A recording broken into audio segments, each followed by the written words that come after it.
Hello, welcome to RECENTERED, episode 17. My name is Gary from the YouTube channel Immerse Robot, and joining me, as always, is Rog, also known as Flute Rogie, and Lee from the YouTube channel Dazed Netic, which you'll find a link for in the description.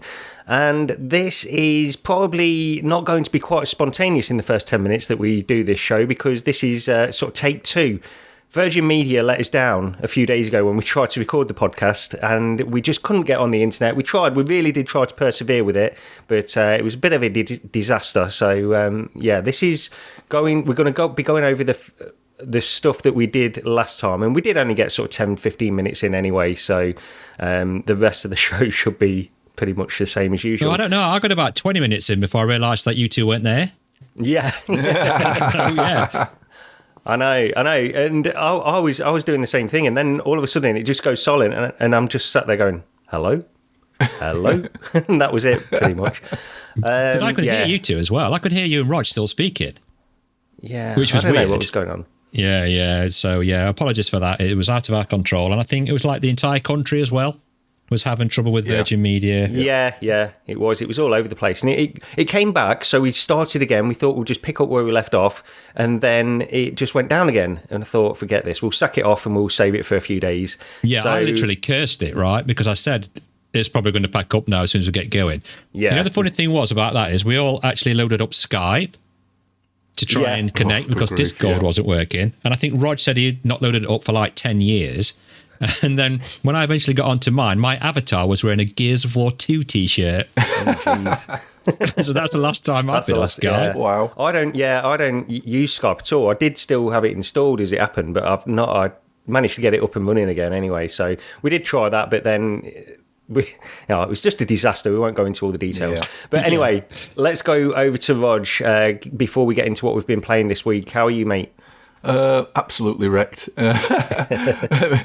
Between our last attempt and this attempt, I've been helping some friends to move house, and that's really shown up how physically unfit I am. So at least the only thing I have to try and carry today is a conversation, and I'm not entirely sure how well that's going to go. But so you have to give me a prod if I fall asleep.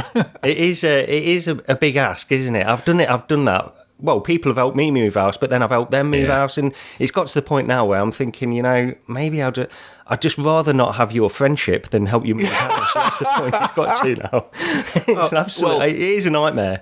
Yeah, well, I'm not complaining too much because I've got a rather nice boxed Super Nintendo out of the deal, so there you go. Happy about that. That's but good. Yeah.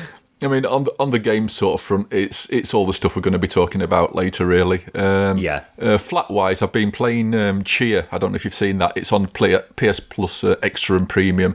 It's a nice little, very chilled-out sort of adventure, open-world exploration story type game. I have seen that. Yeah, there's been a nice sort of change of pace to all the sort of like the hectic stuff you normally get. So. Yeah.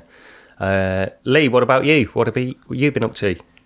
Like I said, we'll be talking about it later on. I went to WASD with Dr. Oculus, who was very kindly enough to pick me up at like 5 o'clock in the morning. That was a 20-hour day, so I kind of know how Rog feels, apart from all the heavy lifting. So I was pretty shattered doing that. But apart from that, my phone's had an adventure, and that went on a 10-mile round trip the other day as it dropped out my pocket. When I took my daughter to the orthodontist, it's literally fell out my pocket where the door is. And so obviously I've gone in, some woman's come out, picked it up, put it in her bag. Then they've gone shopping. This is what I found out later. They went shopping, had something to eat while I was panicking trying to ring it. And then when I eventually got through, they were like home 10 miles away.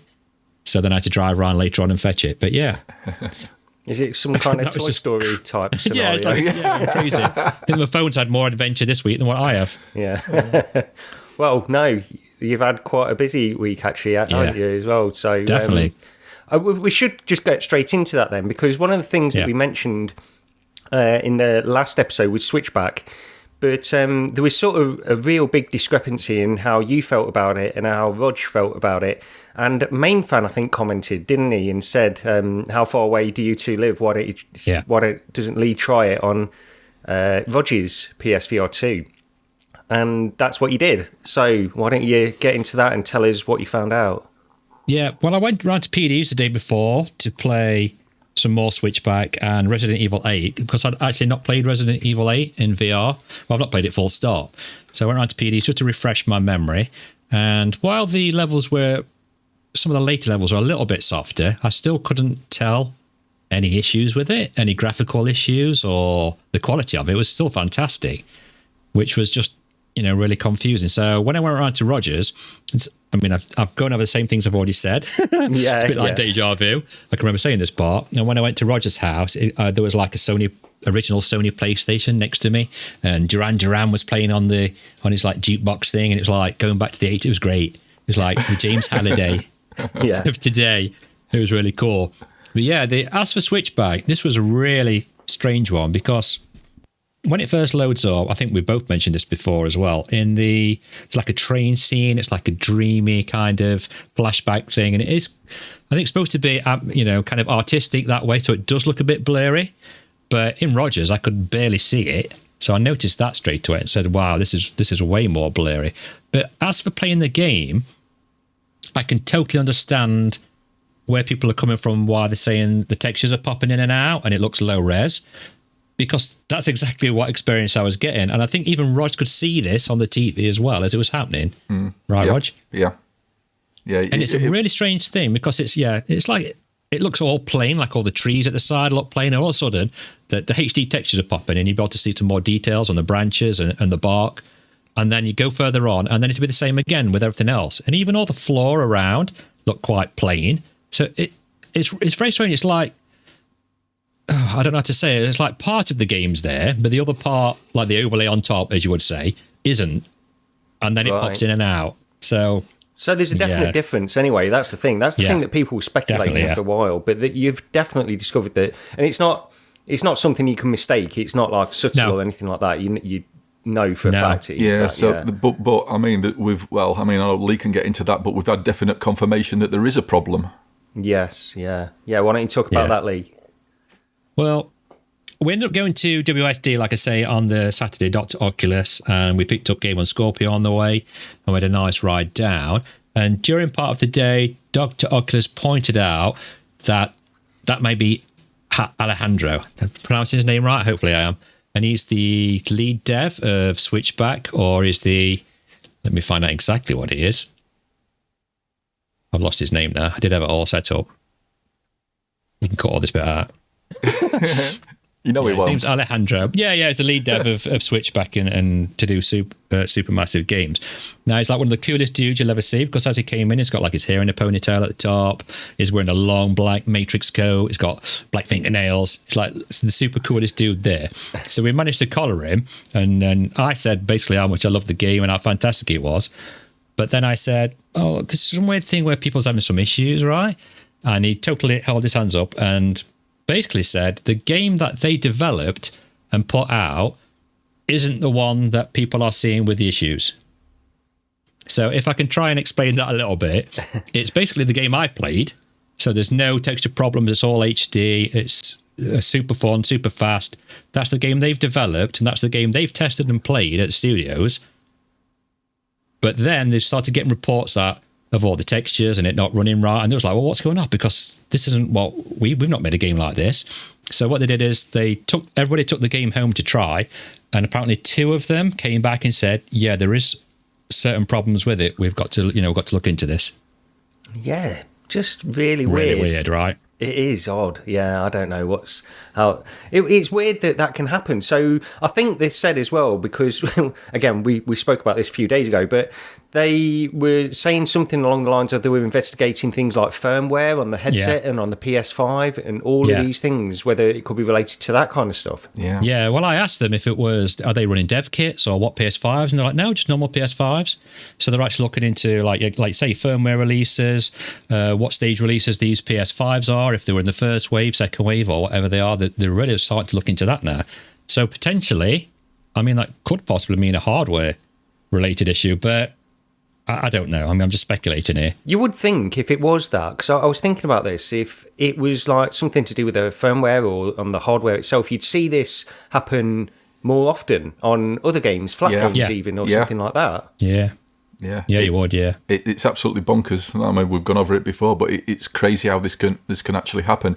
And I think the thing to point out here is that although like they've now identified that yes, there is a problem that can happen. I think you said, Lee, when you were talking to him, they said they don't. I said that they don't actually know what the cause is, which is no, not yet. So as for they a patch, looking into it, as for a patch to solve the problem, it's could be anybody's guess how long it could take.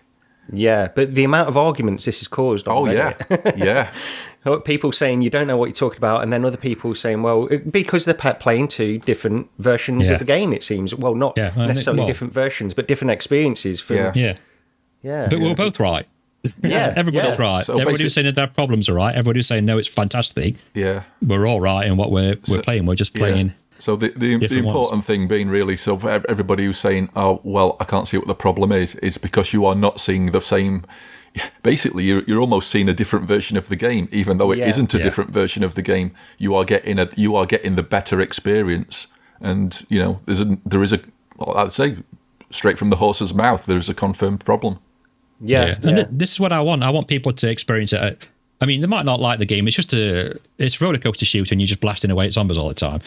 But I want to experience what I've saw. I want Roger to see the version I've seen and see how good it is and how good it looks compared to his. Because even when the roller coaster bit was moving, the reprojection was quite bad. And it was like slightly blurred.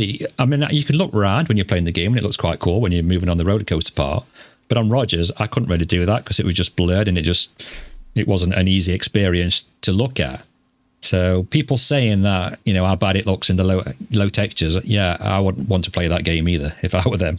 Yeah, there you go. Confirmation. We've had it here. So, that's something that hopefully they'll resolve at some point. It does seem to be taking a while, so it's obviously not like a really easy fix for them or anything like that.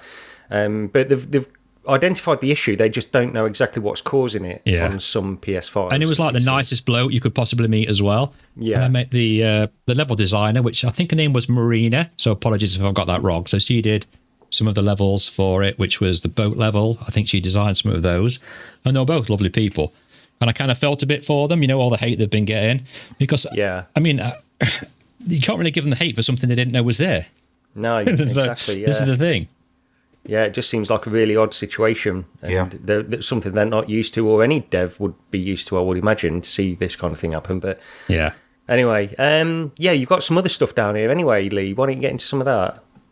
Do you want me to go into the Resident Evil 8 that I played at PDs? Yeah. I was quite surprised at that.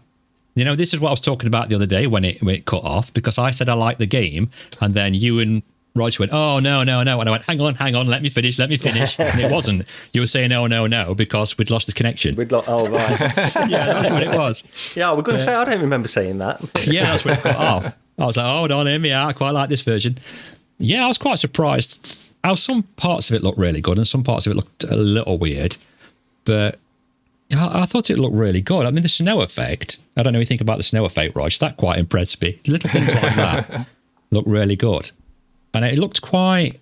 There were some bits looked sharper on Roger's than they did PD's, but then I was having more reprojection playing Roger's game than I was PD. So that's another thing that's strange.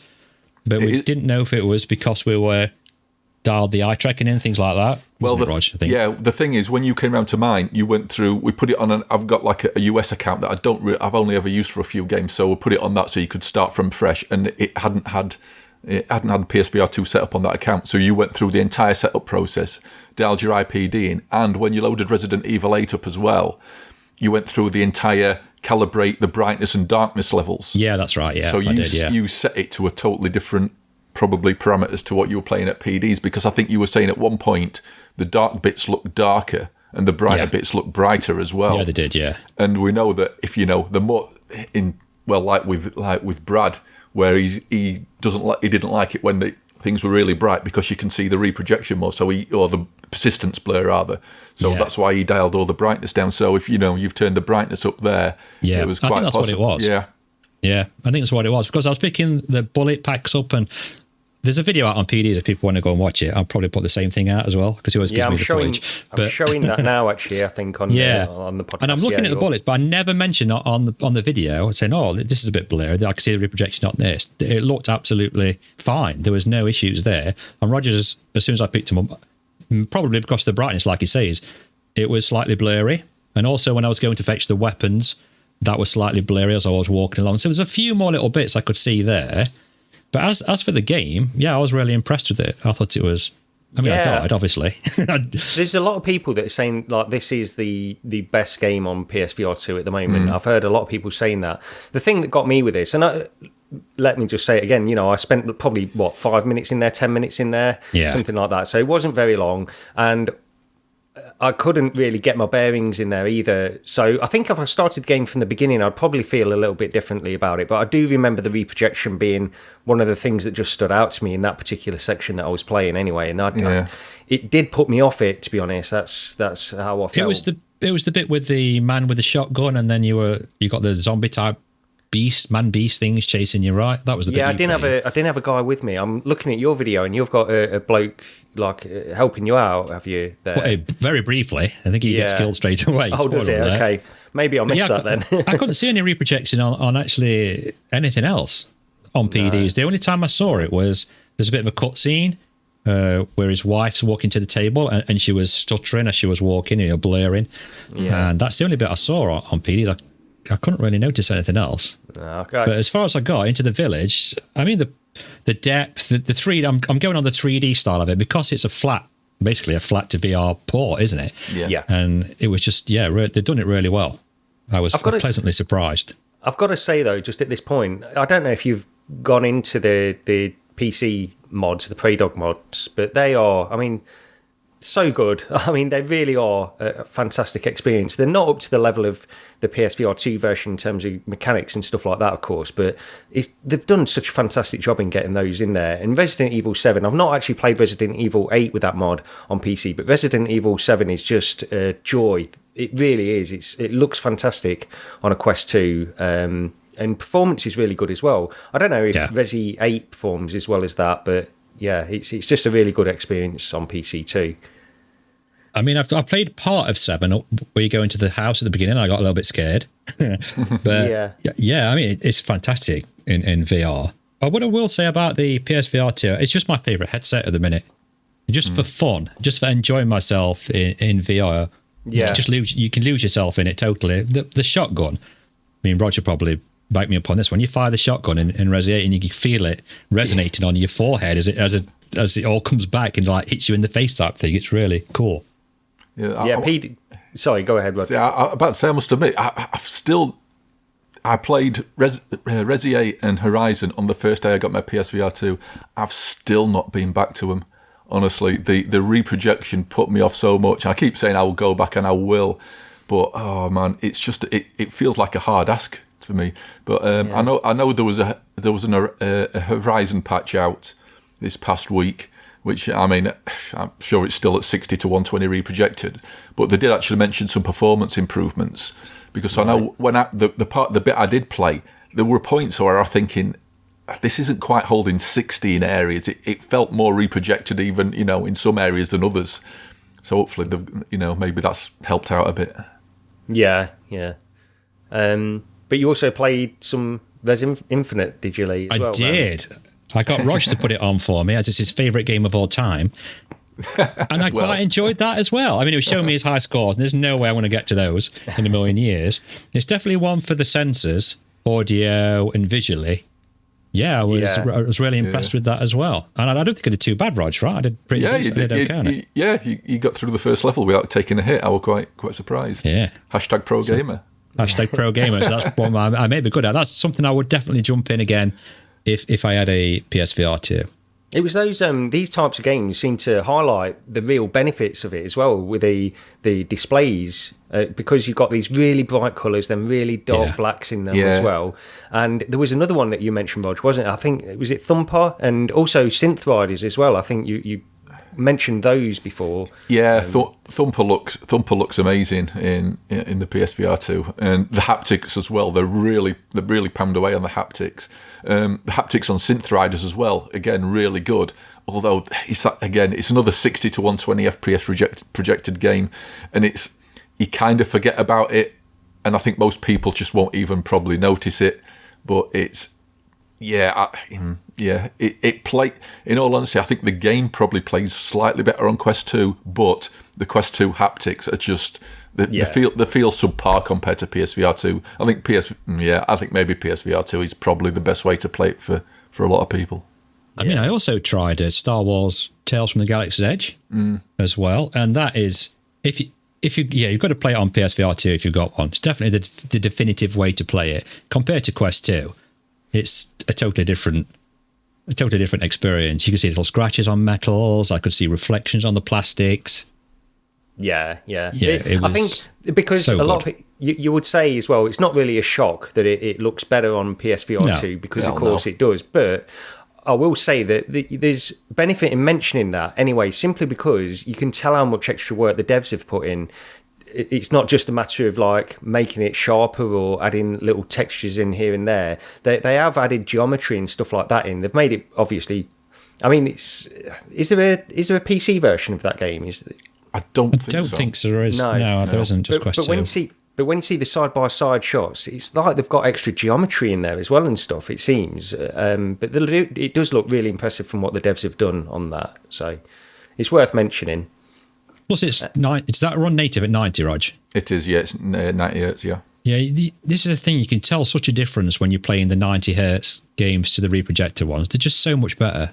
Yeah, there was a news story. I think you put a link to it, actually, didn't you, Lee? Yeah. On Mixed Reality News, where they were saying that it's like a selling point because the Light Brigade updated their game, so it ran native 90. I don't know, if they lowered resolution slightly or something like that to achieve that. I'm not sure, but I did tweet see bits some people, of it, haven't they? Yeah, I did see some people mention that, but it makes a difference if you can get it running at those native 90. I think it's the same with that Sea Smash thing. That new game that's come out. I thought I'd put that on the notes, but I might not have. I thought I may have put it on the Discord, but not put it on the notes. I can't remember. I played the demo of that when the demo came out the other week, and that was running at 60 hertz as well. And apart from the fact I didn't quite like the game, it just seemed so basic. I just wasn't impressed with it. But yeah, again, it were reprojection. But yeah, they've released an update over the past day or two. And they've upped that to 90 hertz, citing no technical improvements. I thought there's nothing technically impressive about that game where they'd need to actually put much effort into to make it run at 90 hertz. But you would think, in terms of like graphical fidelity and stuff like that, synth riders, it seems unbelievable that they wouldn't be able to get it at 90 as well. That's a strange one. Yeah. I think that's the thing to aim for, right, on the PSVR 2. Aim for 90 hertz. Yeah, I think people will have a better experience with it. Do you know what we need? If it's a case of actually having to cut back graphically in some areas, then we've seen it on like PS4 and PS5 games anyway, where you get a fidelity mode and a performance mode. Do the same for PSVR 2. Give us a fidelity mode at 60 to 120 reprojection, or a performance mode at 90 hertz, where we can have a better frame rate. And then maybe if we do get like a PS5 Pro at some point, then maybe you can bump everything up again then. But I'll take that 90 native 90 FPS any day of the week. Even if it means a graphical hit.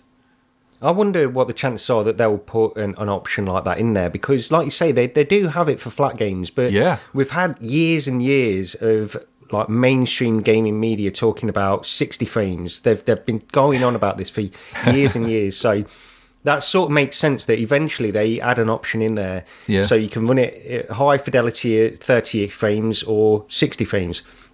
And I just think that because of where VR is at the moment, and it's not quite as mainstream, and not enough people are really talking about this in the first place, that it's probably not worth their while at this point. But hopefully, if we keep talking about it, then I mean, I think we might have more of a chance with options like that in the, when we're getting hybrid games, where like games are designed for PC and there's graphical options are inbuilt. So it wouldn't be much of a stretch of imagination to say, well, the PSVR 2 port, we take this set of settings, for the 60 FPS version, and this lower set of settings for a 90 FPS version, and then just make those two options, choose one or choose the other. Yeah, makes sense. I mean, I take a hit on Resi 8 because the graphics on it are that good. or you know, in the VR version, they look stunning. So I'd take a slight hit on that, even if you have to knock some of the textures back. I'd be fine. I'd take that to get 90 hertz. Yeah, I would exactly the same. Yeah. You've put down here as well, Lee. You got you tried this Half-Life Alyx mod as well. I think I heard of this before, but yeah, I totally forgot the name when I played it. It's on my video. It's on my channel. If anybody wants to go check it out. Basically, I got into it because I think we were talking about the Steam sale last time, right? And I think Alyx was like $19.99. It was some crazy price. And then I got talking with Roger about the mods and the workshop mods you can download. And I thought, I fancy giving one a try. So I loaded it up. And this one, well, I'm trying to read it now. Yeah, Re-Education. I think it's made by either the dev or a team of devs that work and make, is it Stray? And I think they made, is it the Edith Finch one that Roger likes? Yeah. Is it Annapurna or something? I can't remember how you pronounce it. Annapurna, is it? Annapurna. Yeah, some of the devs from there that made this mod for it, and it's a really cool thing. I don't want to get into too much spoilers, but our friend Jeff's in there. So I mean, it takes about an hour, but maybe it took me about 2 because I'm that bad. But it just made me think how good these mods are. Well, you know, added maps and that they make them. There's quite a few for Alyx, and I do appreciate Valve for unlocking all that so people can do it, because you wouldn't think. If anything, it's like an add-on to the game. It's like part of the game. Isn't there like a Bioshock one as well? Yeah, there's a massive Bioshock one with loads of levels on that. It's like 6 parts, or it might even be more. Yeah, I've never dived in, and I've thought about it a few times, but I've never gone through with it for one reason or another. But I think there was one that Dr. Greg did not long back as well. That's like a 5-hour campaign. Yeah, it's just adds so much more value to the game. And I just wanted to go in. I basically wanted to go in because I wanted to grab things and pick things up, because I miss that. I miss opening cupboards. I miss, being immersed that much that I totally forget. And I'm just doing it as if I would pick a glass up or open a door. And that's what I missed. So, I went back in for that, and I thoroughly enjoyed it. It's a real good time on it. Yeah. Well, you spoke a little bit about WASD with the Switchback stuff, but why don't you get into that visit? That was an event that I heard a lot about, actually. I swear this episode isn't just purely me, guys. We'll swap around. Yeah, it was a really good event. I was, pleasantly surprised. I know I say that quite a lot, at how much good fun it was. There wasn't so much VR there. I can't remember the name of the game. I didn't actually play the VR game because I went to queue up with Scorpio to play Dead Island 2, which was fantastic, by the way. Yeah. I can't wait till that comes. I think it comes out end of this month. And it is also Unreal 4, so should work with Prey Dog's upcoming VR mod. Still upcoming. Still upcoming. And I was really impressed with that. I've not played any Dead Island. I mean, since Dr. Oculus, being the legend that he is, has actually bought it on Steam, so I could play the original. Yeah, I picked that one up in a sale. I've not played a lot of it yet, but I picked it up to play on the Steam Deck because it runs quite well on the Steam Deck, that one. Yeah, I think it was like $4.99 for that and the Riptide, and I think there's a few other bits, few add-ons. Because I mean, the game's like, 10, 12 years old, something? Yeah. Something like that, so it's a pretty old one. But yeah, just played a few demos around there. We actually met up with John Hibbins, who's the CEO of Cytec Games, and then we all went out for something to eat across the road. But London prices, man, they are crazy. Yeah, they are. 50 quid for a car park. Yeah, of course. That's nothing, that. Yeah, that's nothing. That's just pocket change. Yeah. It was nice to meet up with everyone. I also met up with Buck, Clickster, Power on VR. Trying to think who else was there. I think Callum Hurley, maybe his name, who is the VR lead at Anster Limited, possibly. And then Henry Stockdale, who was a writer for Upload VR. We all had a good chat, basically, about VR and gaming in general. It was a great day. And GT was there, saw GT. Briefly bumped into Ben. He was queuing up for Dead Island 2. And I said, well, see you later, dude. And then we never saw him again. He was with his friends. And yeah, it was a good day. A long day, but really good. I'm hopefully going to try and get to EGX. We should maybe try that. Yeah, I was considering that. Is that in London again this year, or is it in Birmingham? I'm not sure if they've cancelled the Birmingham one. Yeah, I know the Birmingham one's usually around about now, isn't it? Well, you have Rez, and then you have EGX in September. But I heard that they were going to, because they used to have the big EGX in Birmingham for a few years. Then they went back to London. But I think they were talking about going back to Birmingham for 1 year. But I don't know. I need to look into that. It's just London's a bit more of a hassle. That's the problem. Oh, definitely. Definitely for parking and getting in and getting out. It's extremely busy. But I mean, I've not been to London for 30 years, maybe. Oh, right. Okay. And it's a bit of an experience, a bit of an eye-opener for me, yeah. It's a shame about Birmingham not having it in Birmingham, because there used to be loads of computer shows there back in the day, back in the sort of like 486, DX266 days and everything. So we used to go along there, and you used to get some right bargains, games-wise and hardware-wise. But yeah, I was supposed to be going. I think it was either last year or the year before, but it got, I think, due to COVID, or it was not long after COVID, so they cancelled it. I don't think it's on this year. I think it is just London. Yeah, I never actually got along to any of the sort of more modern day sort of gaming focused ones. Yeah, I was just looking. It looks like it might be in Birmingham this year, actually. EGX. Oh, really? Yeah. Have I missed that one then? I must have missed that bit. Let's have a look. Yeah. But there was I need to look into this. This is not podcast stuff. There was a Sony booth there as well, which I was quite surprised at, and they were demoing Switchback. Obviously, that's where I bumped into. Well, I say bumped into. We went to look for him, Alejandro, and they had Tentacular, which Roger's played, and I can't remember. I think it might have been the demo you were talking about that's been patched to 90. I think that was on there as well, but you couldn't. Yeah. It was all fully booked. You have to book a time slot, and I didn't want to take up, someone that's perhaps not tried VR, because I played it, so let some of the newbies have a go, so to speak. Yeah. Okay, well, let's get on to some of these other games that have been, because it's been quite a busy couple of weeks, really, in terms of releases and stuff that we've been playing. So we can get on to Ghost Signal, first of all, which is it's published by Fast Travel Games, and it's a roguelite sort of action strategy. I hesitate to call it strategy. I don't know if it is or not, because it's yeah. Go on, Rog. What do you think of this one? I think it's excellent. I've pretty much played this sort of solidly most days, apart from the last couple of days where I've been busy. But I've had at least an hour or two on it every day, and it's how would you class it? Because I suppose sort of strategy, sort of. It's not exactly it's not a shoot 'em up, even though you directly control a ship and all its weapons and everything. So basically, you're given a ship, and the premise is there's a mysterious signal coming from somewhere out in the galaxy, and you've got to go and find out what it is. So you set off and you jump into a sector of space. It's normally got some asteroids around. And then normally a combat situation occurs. You fight everything off, you collect some money. Some of the asteroids are mineable for more cash. Then it's basically repeat again and again and again, from going from sector to sector to sector. You get different sort of encounters in the sectors. Sometimes you'll jump into an area and there'll be a massive space creature there, which you can get an upgrade from or something, or maybe there'll be some traders or some the tinkerers who can repair stuff. And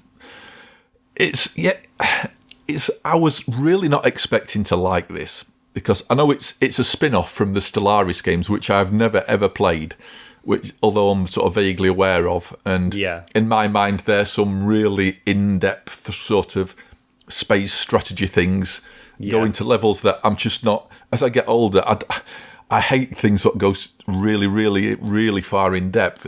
They're probably games that I would have loved 25 years ago or something, but these days it's just I'm not bothered about all this in-depth lore and all this massive amounts of micromanagement and research, and tech trees and all that sort of thing. And so, but because they'd done a VR game, I thought, well, in the past I've played other VR games, what I've absolutely loved, that I wouldn't have liked on a flat screen at all. But in VR, it sort of transforms the experience. So I thought I'll give it a go anyway. And it's not expensive. I think it's like 15 quid. Yeah. So, and so it isn't a massively, and again, I'm not slagging it off for this, I'm congratulating it. It isn't massively micro-managey in the sort of in upgrading and tech trees and things like that. Basically, you'll either get an upgrade from an encounter, or you'll find somebody to trade with where you can buy upgrades. And whatever upgrade you get, which like maybe it's something to do with upgrade your shields or your hull, equip an auto cannon, get extra missiles, all that sort of thing. But each upgrade comes at level 1, 2, and 3. So you buy it at level 1 normally. And then levels 2 or 3, each one of those just costs an additional 200 credits each, and that's it. There's no crazy sort of pricing schemes or anything like that. It's basically everything is 200 credits if you want to upgrade it to the next level. And it's just really easy to get into, really easy to play. It takes about an hour if you get through an entire run and don't die. At the beginning, it'll take you about maybe 55 minutes to an hour to get through it. My fastest run is 38 minutes at the moment. Each time you finish it, you get to the end and you get a bit of a story. And so once you've completed it the first time through, you sort of think, well, what is there now? But then it unlocks what it calls threat levels, and they're basically difficulty levels. And what that is you can, for the next run through, and in order to get the next little bit of sort of dialogue and story at the end, you need to, or to get a key to unlock there are sort of lore entries that you can read or expand the story so you find out what's happening. You need to increase the threat level, which basically is a modifier that negatively affects your next run through. So like enemies might have 25% extra shields or hull, or you might do less damage, or the traders only sell one item when you meet them instead of like having 3 to choose from, and things like that. And so for the threat level 1, you choose one negative modifier, and once you've finished it on that, you can do threat level 2, which is choose 2 of these modifiers to go through. And it starts getting difficult. And I'm on threat level 3 at the moment. I managed to get right to the end on threat level 3, and then it was entirely my own fault as well. I should have completed it, and I just ignored something, and it sort of basically one-shotted me.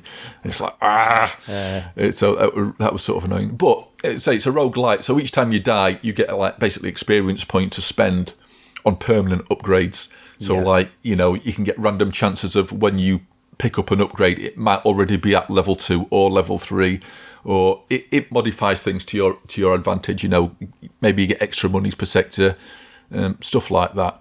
And it's just really good. I was genuinely surprised I liked it, and I've been really addicted to it, and it is a proper recommendation from me. If anybody knows if there's a Discord for this thing, can you please link it in the comments below, because my Google foo has failed me. I've not been able to find one. I have got a few, there's a few bugs I've found, which I don't know if anybody's reported them or not, but I'd like to whack them on there because I've really been enjoying this. And there's 1 or 2 suggestions I'd like as well. Like when you're playing the game, it gives you a tutorial at the beginning, but I think I mentioned this to you, Gary, I think you said as well, it doesn't actually tell you that you can hold the grip buttons down to pan and rotate around the area. And I don't know how long I've been playing before. I accidentally pressed a grip button at one point, and suddenly I could pan around. It's like, oh yeah, obviously that makes sense. Yeah. But I wish there was a multiplayer, so you didn't have to. It's 1-to-1 when you sort of grab an area of space and pull it towards you to move. To mute your view. I wish you could amplify that effect so you're not quite waving your hands about as much as you need to. I was trying to do the zoom thing on some of these types of games. You can zoom in and out, but it doesn't have that either. But no, it's just move and rotate. Yeah. But I agree with you. I think you're doing a lot better than I am with this game. Anyway, I've played about 2 hours, probably over 2 hours, maybe 3 hours of this, but I've not done a complete run yet. I'm just not good enough. But it's very addictive. I think that's the thing. It does make you want to do that one more run kind of thing. The only thing that I'd say is one slight negative from my point of view, and it's not a negative, it's by design, really, how they've decided to do this.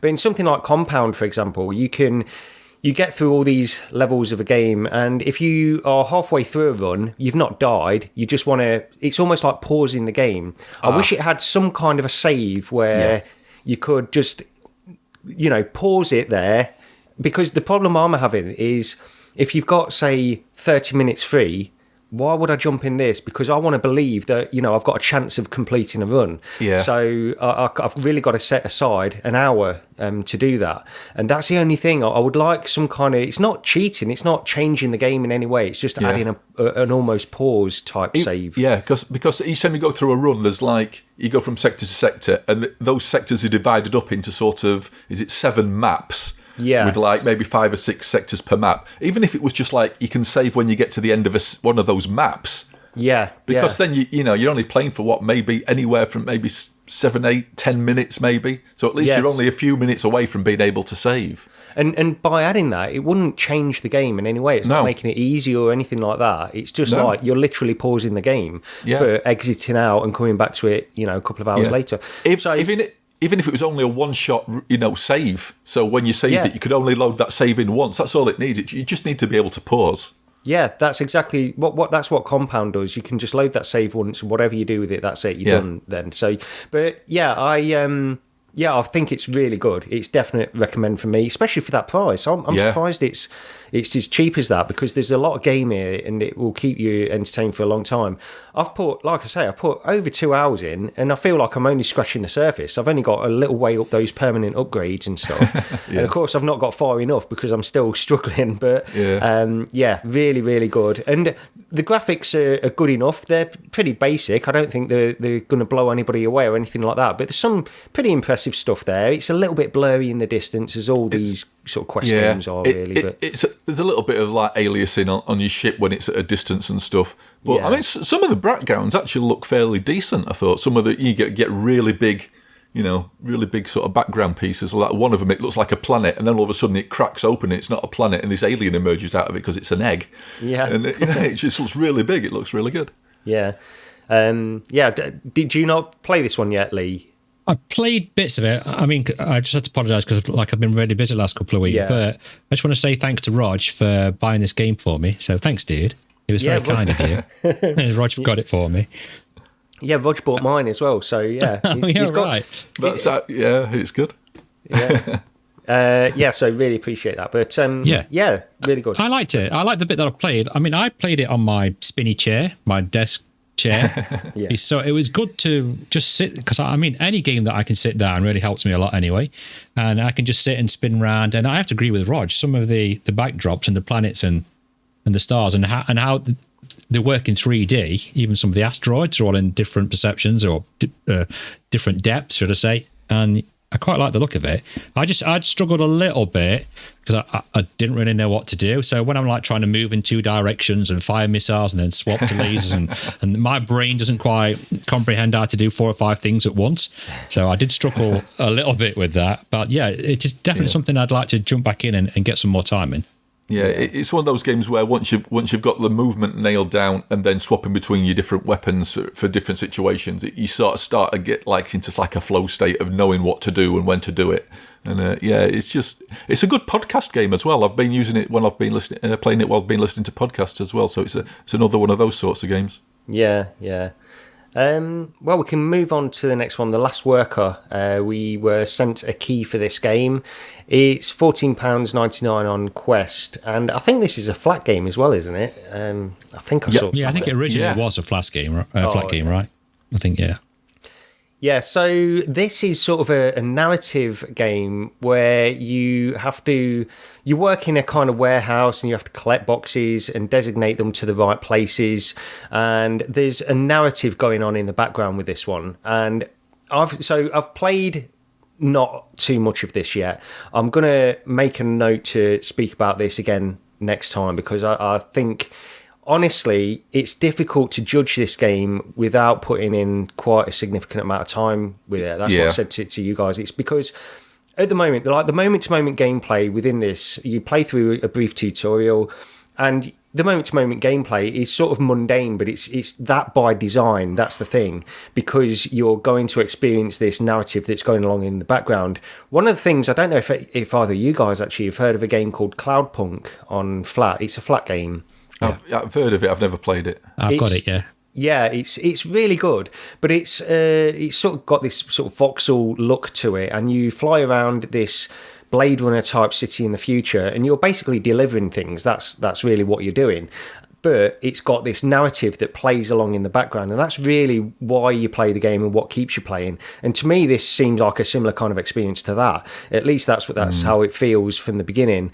So honestly, I'm sort of reluctant to really judge it too much at this stage because I've not put enough time into it. I know you've played a little bit as well, Rog. What do you think? Again, I've not played much of it either. Do you know what? In all honesty, between virtually moving boxes and then actually moving boxes, at least when I was actually moving boxes, I was getting some exercise. Yeah. But yeah, from what I've played so far, it just the humour wasn't working for me. The whole story and the humour, it really fell flat. And I just wasn't having a good time with it. I think, like you said, you probably need to play through it just to give an overall, a full proper impression. But oh man, it was a struggle. There was a part on it as well where after doing your first shift, you have to do a race. You go a race against another bot to keep your job, or whatever. Yeah. And when you get part way through, there's this little robot thing that comes along. It says, right, you need to boost now to beat it through the thing. And the boost didn't work. It took about 5 or 6 attempts, and all of a sudden the boost worked. It's like that really annoyed. That were annoying as well. But yeah, and then I got through that section. There's a bit where you sort of where a bit of downtime. And you're talking to this. I can't remember what it's called. This bird drone thing. Yeah. And then it's like, oh, okay, maybe the story's happening here. And but no, it was, oh, here we go, collect more boxes. And I'm thinking, I've seen people say they really enjoyed it, thought it were fun mechanics. I'm thinking, this is dull. Because, to me, it's an excuse for the narrative. That gameplay, it's not that fun that I've played so far. But it changes. I know it changes as it goes along. So there's stuff, like I say, it's difficult to really judge it at this time. So I will play some more over the next couple of weeks and speak about it. But Lee? I mean, it's a bit Marmite, isn't it? Some people are saying they really like it. Some people are just hating it. And not enjoying it at all. I mean, I didn't really play too much. The storyline, I can understand it's story-driven, like we're saying, but it did seem a bit long-winded to begin with. I just wanted to get into some action. And then it was like, right, pick this box up and take it. Right, fair enough, fine. Right, go get this other box. So I picked this other box up. Oh, it's damaged. You've got to put a sticker on it. And this is where I got stuck. Now, people probably laugh if they know what part I'm on about, but you had to, pick your gun up from the shooter from the right-hand side at bottom of you. And it kept saying, fire a red sticker on it. I kept firing this thing. I didn't understand what was going off. It's firing a yellow sticker, and then obviously now it's got like an image of something else that goes onto the end of the gun. But I didn't even click. I had to reach left, and there's like something else you attach to your gun, and then press a button, and then it will fire this red sticker. I would have liked. I mean, I don't know if it's just me. Probably just for me. If the devs could put like a flashing icon so I know to connect that into it, or an arrow above it, I'm sure other people might be slightly confused with that as well. Well, yeah, I mean, just thought it was part of the forklift thing you're on. I just thought it was part of that. I didn't realise I had to connect it to my gun to fire these stickers. I had no idea. Yeah, they don't make that clear. I've got to say, like, I'll back you up on that. They don't make it absolutely clear with that particular section, I don't think. But yeah, I just the problem I had as well is just going through that first section, and for the amount I played of it, it really didn't grab me. And I think by the time I'd turned it off, I was thinking, I feel like it should have had something by now that was giving me an excuse to keep playing it, and it just didn't at that point. But I mean, that whole mechanic as well, I was just so disinterested. I just didn't even bother checking the boxes. I just put them on there, took them to the thing, threw them in. If it was the right box, great. If not, I didn't care. And it was like, oh, you received a C or a D or whatever it was, but that was good enough, and and it led me through to the next part of the game. So it's like, I just, why bother? Yeah. It was a little tricky for the controls, but you have to hold.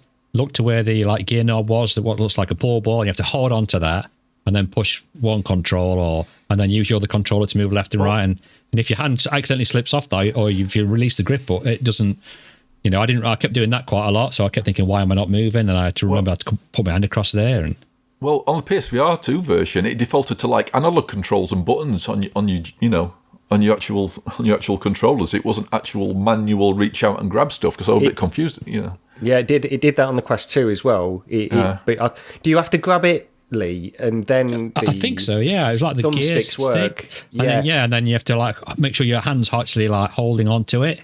Yeah, virtually, if that makes any sense, for it to move, because you've got to move it up and down, and then forward and backwards, and That's it, but you don't manipulate it in the way that you would expect from that kind of thing. Yeah. But there are options. There were plenty of control options and things like that in there. I did see in the menu. I didn't really experiment with them. I was just ended up so disinterested though. I just didn't even bother looking at the options. But I must admit, I didn't look at that either. So perhaps I should have looked at that. Yeah, one thing that really surprised me. Somebody I can't remember who it was. Apologies there, but somebody mentioned it in chat on one of the stream I was watching.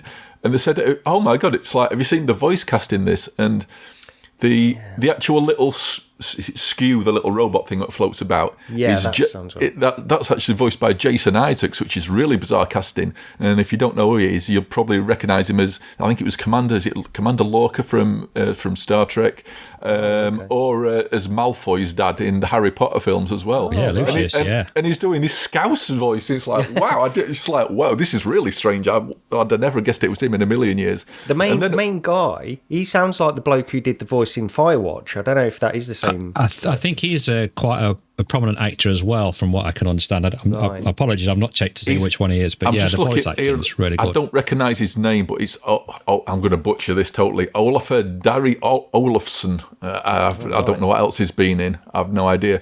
But the CEO guy is a guy called David Hewlett, and I was racking my brains out when I heard that name.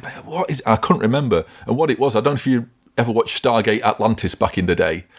And there was a character, a really obnoxious scientist guy. Is McKay or Mackay? I can't remember his name. And it's the guy out of Stargate Atlantis. Anyway, that surprised me as well.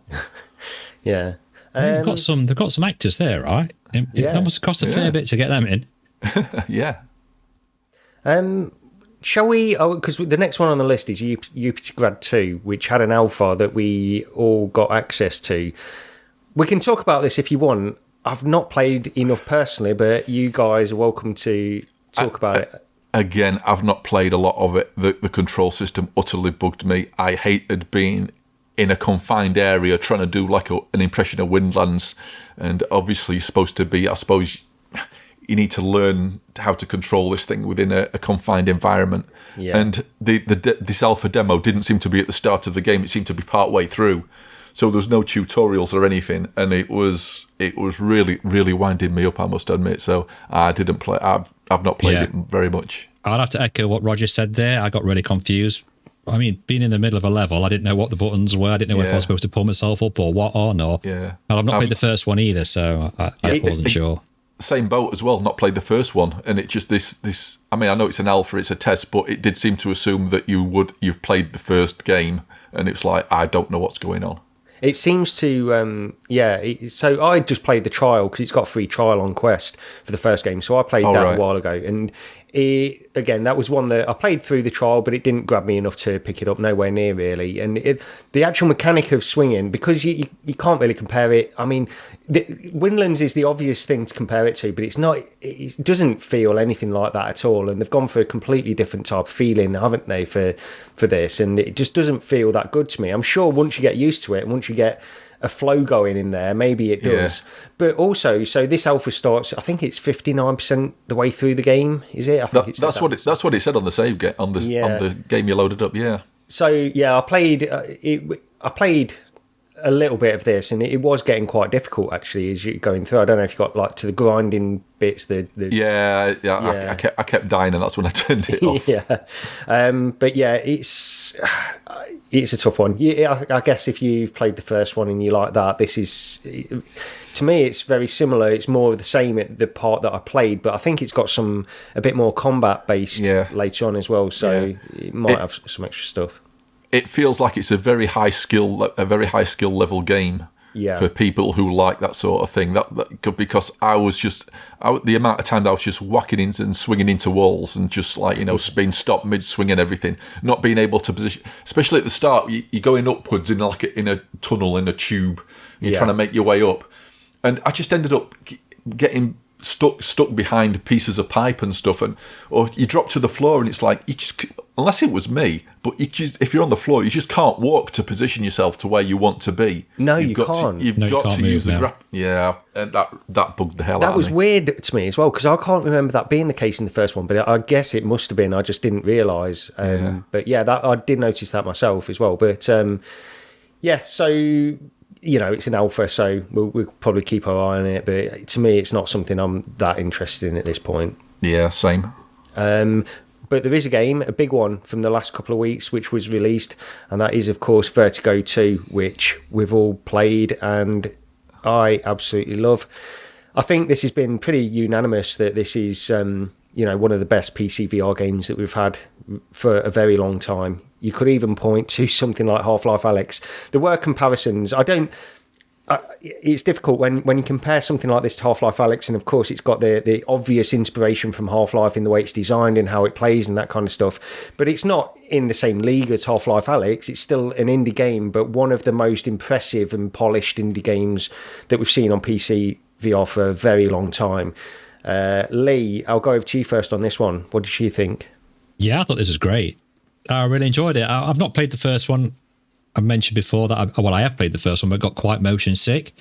And while I did get a little motion sick playing this, I've since realised if I change the controls from hand tracking to head tracking, it smooths it out and makes it a lot easier on the eyes. So I don't know why I've not done that in the future, in the past for all the other games that I've struggled with. Because I find I was like moving forward and then I'd just slight movement on the thumbstick and I'd be left, right, and I was like dodging all over the place. But going on for controls, it's got some of the best options I've seen in a game. You've got left-handed. They've even got an optional jump button that you can add to the game. All the comfort options. You could have smooth turn, snap turn. You could turn it off altogether, so you can just stand and turn on the spot, or you can have seated. So I was really impressed with all those options that I'd love to see in every VR game they've got in this game. So if you're a newbie to it, don't be put off by motion sickness or anything. You can set all the settings for teleportation and snap turning, and you'll be absolutely fine. But story-wise, it's definitely got some humour to it without giving too many spoilers away. There was one bit when I went to pick the shotgun up. You guys probably remember. Are you going to mention the sticker on the side? The state of California warning. No, I didn't see that one. I thought you were going to mention that. Because even being Brits, I think we probably all know that there's like a thing with California go over the top of health and safety warnings, this can cause poisoning, this can cause cancer. There's like, if you on that second gun you pick up, if you look, there's a state of California warning sticker stuck on the side of it, and it just really made me laugh for some reason. I mean, some of the tips as well. When it's loading up the screens in between, it'll say tip. And it's like, if you're sick of dying, don't play. And there's some things like that. I think one of them actually came up with my username. It said 43% of people named Days Netting die a lot in this game or perform really badly in this game. And I thought these little touches, little bits of humour. It's got some really good humour in this as well. Yeah.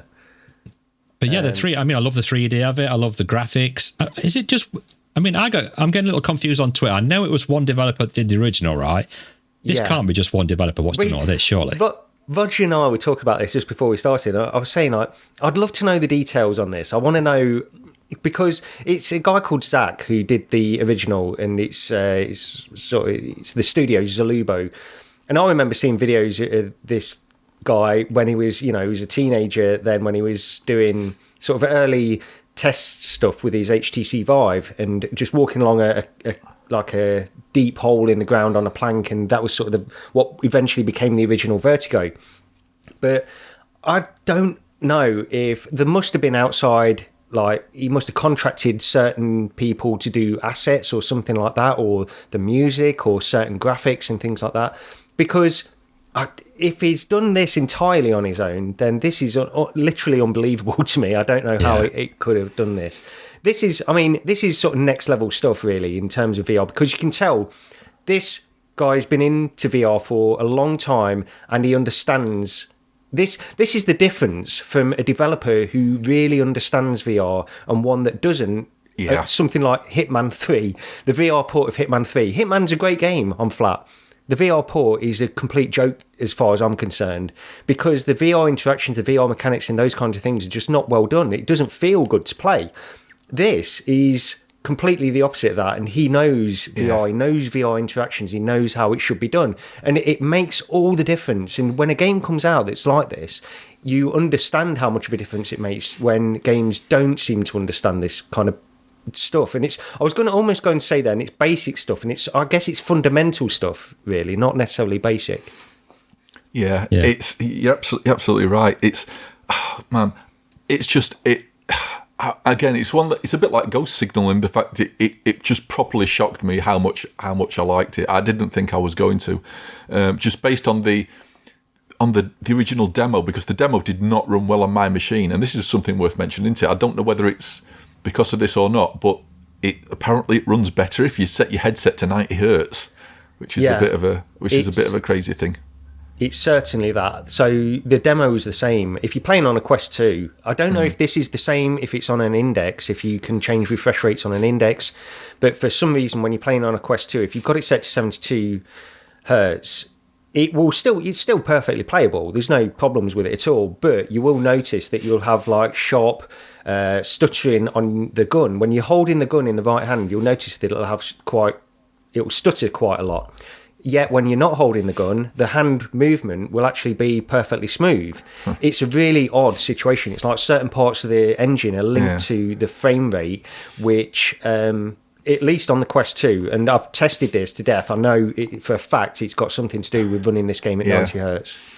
I don't know whether do we know if it's a Unity game or whether it's Unreal? I imagine it. Oh, actually, it could be Unreal. I assumed it was Unity, but I'm not 100% on that. Right. I was just going to say, because with the bits I've messed about in the past with Unity, I don't know if it's the same these days, but for the physics engine, you could sort of basically lock it to a set rate. Yeah. So I can't remember if the default was like 60 FPS. So even if you were running at a different frame rate, the physics would be locked to an entirely different rate. I was just wondering if maybe that was if that had been the problem or not. But regardless, anyway, it's just I've had so much fun with it.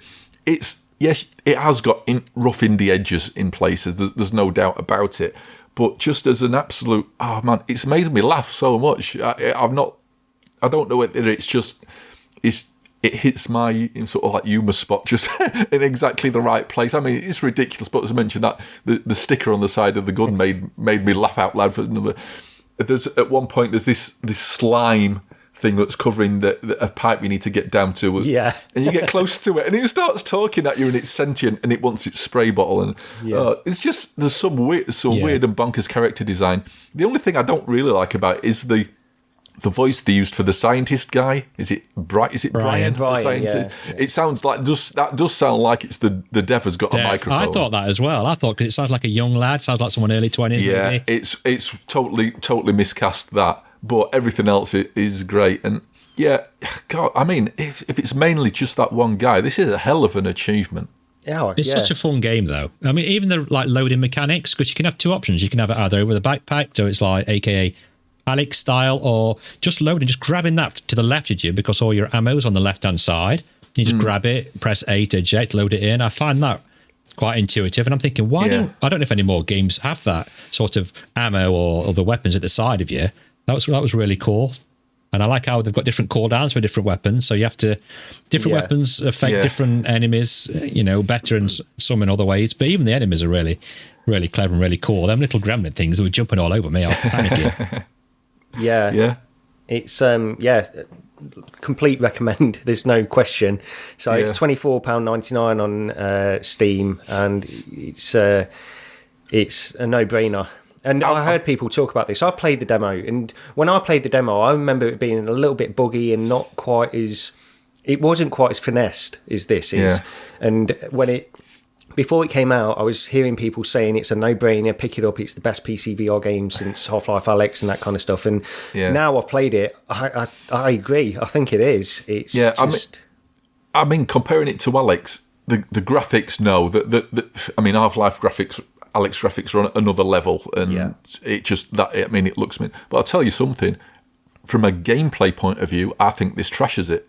I think it's a way better game than Alyx is. Yeah. Maybe it's not as good visually, and the environment design isn't as clever and as amazing looking or anything like that. But gameplay wise, I way prefer this. Yeah, I was picking bottles up as well. I was picking like the things off the side and the cups and throwing them about, and the physics. I bet you were looking at the ammo for that starting pistol, going woo as the liquid slushed flowing back and forth. Yeah, exactly. You know me, dude. I don't agree. It's better overall than Alyx and I had more. But I will say that it's impressed me far more than I expected it to. It's a great fun game though, right? It's just it's fun, yeah, and it's nice just getting something and have a really good laugh. And I mean, we share like an account, don't we? So there's only one of us can play it at a time, and we keep messaging each other when you're playing Vertigo 2, or like checking with Gary, when are you playing it? What time are you playing it? Okay, I'll play it this time then. Yeah. Because we're all wanting to play it at the same time, so that tells you something. The only thing I'll mention as well is, did you notice like a slight, this might be by design as well, but there's a slight delay in the hand movement. There's the guns have definitely got weight to them. Yeah, the guns have got weight, but even when you're not holding a gun, there's a slight delay more than I'm used to in certain other things anyway. What, with shooting, or do you mean reloading, or actually moving it up and down? Just moving your hands in front of you. There's a very slight delay, at least when I'm playing. And, you know, it's not to do with the latency of the network or where I'm playing or anything, because when I'm not playing it, it's not got any latency at all. I've not noticed, because I did notice there was a weapon weight from the start. Yeah, and there is. I'm not a fan of that sort of thing. In all honesty, if you could turn that off, I would turn it off in an instant, because it's not a fan. And there is sort of like physics and collision interactions between your weapons and the geometry, but it doesn't get in the way like anything like Bone Labs or Boneworks would do. I mean, when you first go to pick your first weapon and the robot guides you in that like underwater, you know, that pool like area, and it starts printing out that first weapon. I mean, I don't know if it really made me giggle. I thought that was really clever how they did that. Yeah, well, there's spoilers, but that bit's on the video as well. So right. So, it's like, who'd give you one of these to fight off a horde of aliens? It prints off a crowbar and it's like, you know, we want to give you one of these to fight out in a scientific environment. And it's really made me giggle. But I mean, it's just it's the most fun I've had with a PC VR game, definitely in a long time. It's like, okay, we'll definitely agree to disagree on the Half-Life Alyx thing again. But like I say, Alyx looks better, but I've had more fun. This is a more fun game. I think as well, it mixes things up a lot, and that it keeps you interested. Yes. It's like you're playing through just a section where you got shooting, but then you got, you know, quite interesting puzzles, but then you also find yourself in different vehicles and stuff, and shooting things in the sky. It's just got a lot to it. There's a lot of different things. Wasn't that helicopter thing really cool to look through? Yeah. I mean, I just stood at the front with him looking through, and he's got his headset on and he's moving around, and it's just brilliant, really good. I mean, I will admit it's a far from perfect game. You know, it's definitely janky bits in it. Just because of how much fun I've had with it, I can forgive that. And he seems to be a really sort of like proactive developer as well, sort of like people are mentioning problems and he's fixing them as fast as he can. So, I mean, I even noticed like the eyes on Brian. If you look at his eyes, you're staring into his eyes, you can see like they're slightly curved and they've got like light hitting them as well. He's even gone as far as to like even make those look super real. Yeah. I mean, even the floating robot guy at the beginning, because you sort of think, oh no, not a floating robot AI companion again. But I mean, he doesn't stay with you anyway, but he guides you through that first bit, and even he were making me laugh. It's just it's very good. And I was saying as well before this show that the developer did release a video. I've not got a link for it, but there was a video where he was sort of showing the progression of the game throughout the years, and the first one was in 2017, so this has been a work in progress for 6 years. Oh wow. So probably shortly after the original Vertigo came out, he started work on this, and then actually updated the Vertigo, the original game, to look more like this one looks, Vertigo Remastered.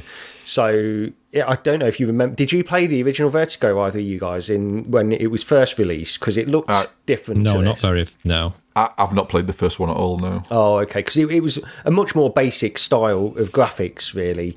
But then he updated it and added extra bits in there, called it Vertigo Remastered, and it looks, similar to this. But the graphics are really good. It's not, and we can compare it to Half-Life Alyx, of course. But I think the graphics just in of themselves are really good anyway. Like the character models, Brian, he doesn't look, his face textures and stuff like that, but it is what it is, I suppose, at that point. You can't knock the Employer of the Month for the last 25 years. Yeah.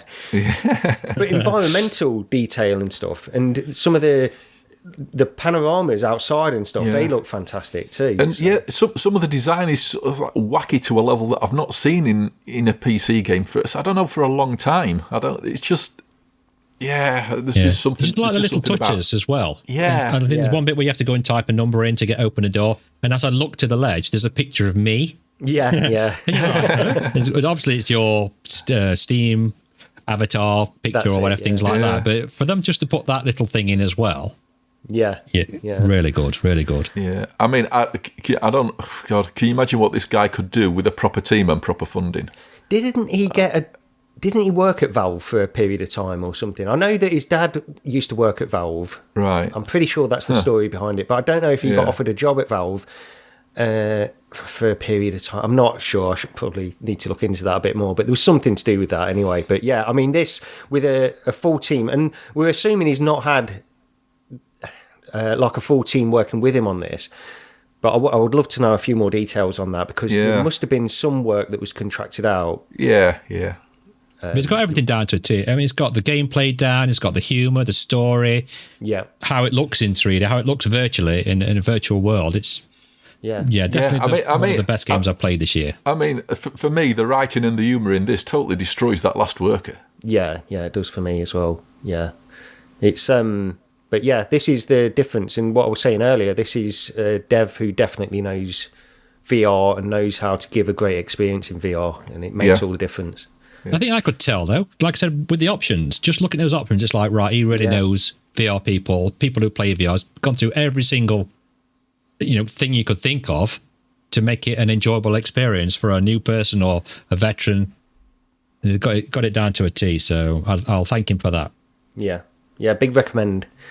Right, we've got a few news stories to go through. Let's get into... There's not really anything to spend too much time on each of these, really, but I did want to quickly talk about some of the Bigscreen Beyond reviews, because they went live. Road to VR, I read that review, and then there was also Brad from Sadly It's Bradley's review as well. I didn't see any others. I'm sure there were some others out there, but I didn't actually watch any of the others. But I wanted to mention this because this was a headset. It's a PC VR headset, which is very small form factor. It's got pancake lenses and micro OLED displays, which you put all that together and it should give a pretty good experience. I think overall it does give a good experience based on the reviews, but there's a few things that make me slightly less interested in this headset as I otherwise would have been. I think some of the things that they've been mentioned in the reviews is that it seems to have quite a small sweet spot on these lenses, and also Ben Lang mentioned a little bit of quality degradation towards the edge of the lenses due to this small sweet spot, but also a little bit of distortion as well, which sort of sent some alarm bells ringing for me. I don't really want to hear that kind of thing. I don't really like any kind of distortion in headsets. So there was that. Overall, I think both the reviews that I saw and read were positive overall, really positive on this headset, but there's just a few things that have probably not made me quite as enthusiastic for it as I originally was. Rog, what did you think? It's exactly the same. There's like the amount, I mean, there were a fair few negatives. I'm trying to rack my brains now because this was the other week and I've totally forgotten. But even after Brad was talking about it, I think was it on Crewcast maybe? I can't remember. Yeah. And it's like, they seem to be negative after negative. And I'm thinking, why is this headset so good? But I think the reason he liked it is that form factor, how lightweight it is. And he was saying he's literally calling it a problem with how much time he can spend in VR because of the comfort factor alone. And I think that one thing, that comfort factor has totally sold him on that headset above anything else, and flaws be damned, Like the things like picking a drink up, you don't even think about that. You've got a Quest 2 on, there's no chance you're going to pick a cup up and drink from it. He was like picking a cup of tea up, drinking, he put a cap on at one point, and just the form factor. That's what that's what we all want, isn't it? We want something of that form factor. Yeah.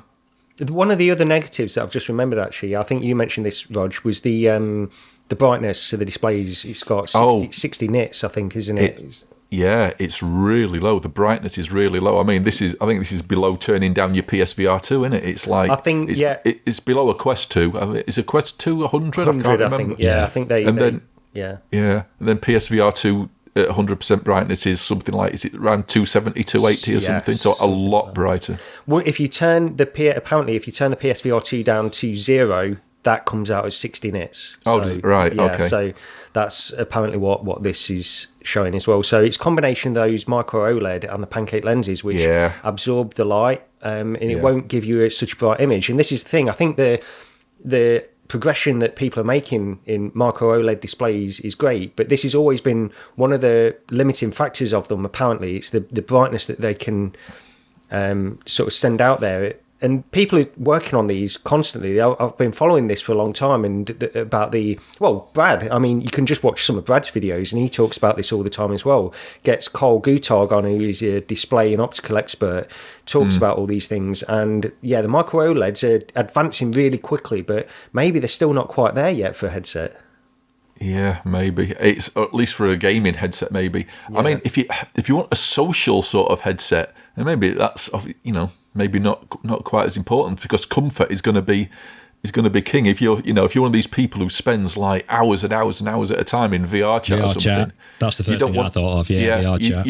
You don't want a brick strapped to your face, do you? You want comfort, because if you're going to spend that amount of time in it, you want to be able to easily grab a drink and all that sort of thing. So there's a market there for the people who can sort of justify spending that sort of money on it. But as a gaming sort of headset, I don't think so. There were too many negatives that he was going on about. One of the things that surprised me, though, with these pancake lenses is the people that both mentioned small sweet spot. You would think pancake lenses, one of the advantages is not having that small sweet spot. But yeah. I wonder if it's the OLEDs. I mean, I don't know. I'm not technical in that way, because like on the Pico, the sweet spot's humongous. Yeah. So on the Quest Pro as well, it's there. It's all over. There is no sweet spot. It's maybe it's because of the size of those pancake lenses. Because it's a small form factor headset, isn't it? Like with a Pico, those lenses are really quite large. So scale wise, maybe the sweet. I think probably one of the lenses is nearly the entire size of the headset. I might be exaggerating slightly, but yeah. I think they are smaller pancake lenses, though. I think Brad mentioned this. And he also mentioned that taking off the facial interface, the bespoke facial interface that you get with this headset, he was saying that when he pushed it closer, he could get a much better edge-to-edge clarity by pushing his eyes closer. But you could see the edge of the displays then. That's the issue. So, it's a trade-off with field of view and stuff.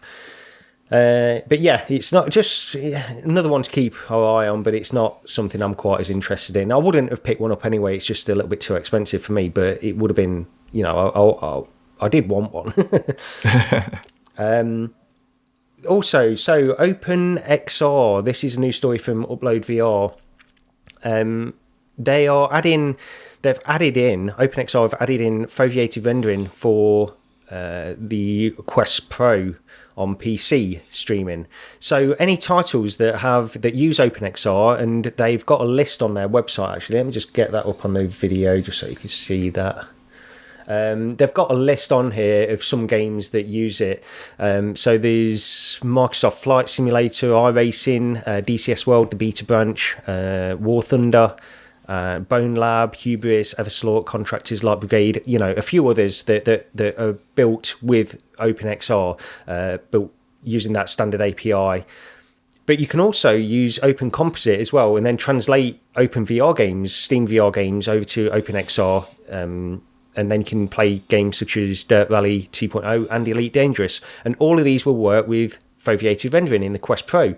So this is a big deal, really. I'm interested in this because I think it's safe to say that the Quest 3 probably won't have eye tracking support, unfortunately. But I guess this just sort of points towards the future headsets, really. And currently the Quest Pro is the only one that will have this. But I'd be interested to see the performance increase, the performance gains that you get from this, because over the years it seems to be like, one time when it was first announced, Nvidia did like a presentation about foveated rendering, and they were saying like the gains are like 70%, and then you hear John Carmack talking about it specifically on the Quest platform, saying that the gains that they were getting was not necessarily worthwhile to add in eye-tracked foveated rendering on the mobile platform, specifically speaking about the Quest. So I don't know what gains are to be made from this, but of course PSVR 2 has foveated rendering based on eye tracking as well. So presumably they thought it worthwhile enough to not just have the benefit of eye tracking kind of mechanics in games, but also to use it for that purpose, to get a little performance gain too. But we don't know the numbers of how much this affects performance, but it's a nice little addition. Lee, what did you think? Didn't they add local dimming in as well? Wasn't that something? Yes, yes, they have. Yes, yeah. So they've added that in, which is like, hasn't the PSVR2 got that, Rog? Has it got local? Well, it doesn't. No, it's OLED. It doesn't need. OLED, yeah. But I'm just a bit surprised that they're adding these features, because I mean, it's not a gaming headset, right? But now it is a gaming headset. I don't know. Well, they're not adding this, I don't think. I think this is an addition. Oh, this is just right. So people are trying to enhance. Yeah. Well, I think anything like that's a great idea. Yeah. Yeah. It is nice that there are doing these things, because the Quest Pro, I don't know. I mean, I know people who've got it that don't use it that much. So perhaps this will add something for that. Yeah, I mean, anything like this is a good addition. I just wish Meta cared a bit more. Really. Yeah, that's it. Yeah, you won't see more care from Meta. I think that's the thing. And and admit that the reason why people do buy this headset is because they want a good sort of PC VR headset. They're not buying it to play Quest games on it. You look on Discord and it's people. There's people who are swearing by it as their sort of like favourite PC headset. So any of this stuff, well, yeah, I mean, absolute bonus for them. But I think, I mean, for the rest of us, I think it'll be see what Quest 3 brings to the table. And it's like, I keep holding that vague hope out that if it's going to be a more expensive headset than we originally thought it was going to be, that maybe they might sneak some eye tracking in there. Yeah, would be great. Yeah. Same with the foveated rendering. If it had eye tracking and foveated rendering in a Quest 3 and it was £600 or even $699, you'd be like, maybe. Yeah, I'd consider it for that. Yeah. Yeah. Oh, I would. Yeah. Well, I wouldn't consider it. I'd have one. And surely it benefits those, and it benefits the devs as well, as we know it does. So it make, and plus reportedly double processing power of it, and then with foveated rendering, I mean, who knows what sort of games you could get on it then. Yeah. Another little news story with Apple. So we won't stay on this because a lot of this is just sort of ongoing speculation that goes on and on and on with this company. But it looks more than ever that we're going to see a product from Apple sometime this year, or an announcement at least sometime this year. But there was just this rumour that was in the Financial Times in March saying that they are going to announce it at WWDC in June. This is their mixed reality headset, this long incoming mixed reality headset that they've supposedly been announcing year on year, going back I think about 4 years now, but it's never materialised. But based on everything that we know, it does seem like they're lining up for something. Now, it seems that they may have now cancelled this one in June, not the event, but the announcement of the headset, but it still might be announced later on this year based on some... so this supply chain analyst, Ming-Chi Kuo, who seems to pipe up about Apple a lot, and he's been correct on other stuff. So I think that's why he sort of gets some kind of reputation based on that. But he's also announced this. He's also announced the date for this thing about 6 or 7 times in the past. Yes. Somebody put a post up showing how many times he's said it's coming, and it's like, it's been wrong about this. The thing is, I mean, to be fair, he's been correct about certain other things. I've not got any examples, otherwise I would love to share them. But with Apple, he's been wrong every time. And like I say, it's been year on year. We've been expecting some kind of announcement from them, and it never materialises. But this time, it feels different. And part of the reason that I'm saying that as well is Tim Cook has started to talk a lot more about AR and VR in recent times. Previously, he's been asked these questions for years going back, and he's never commented on it. But now there was an interview in GQ magazine, and he started to talk about AR, and I think it was specifically AR, but also maybe a bit of MR in there as well. But so the fact that he's talking about it, and all these things do seem to be lining up, I think we're going to see something. But then you hear these reports as well about how people within Apple, in the sort of higher ups in Apple, are not necessarily convinced by the technology still.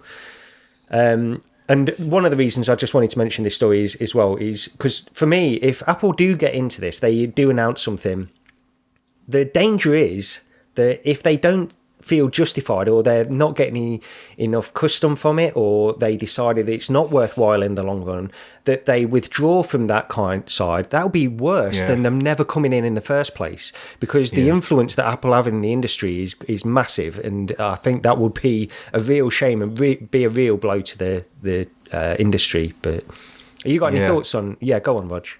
I think one of the things that's been going around is there's people within Apple who want proper AR glasses. The AR glasses that we all want. They are, basically a pair of normal looking glasses, and they do proper real world augmented reality. And we're just so far away from that. Yeah.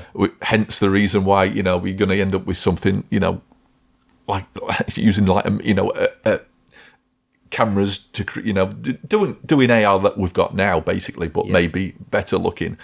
So I think there's a fight against that. And then there's been the $3,000 price tag keeps getting thrown around as well, doesn't it? So yes, yeah.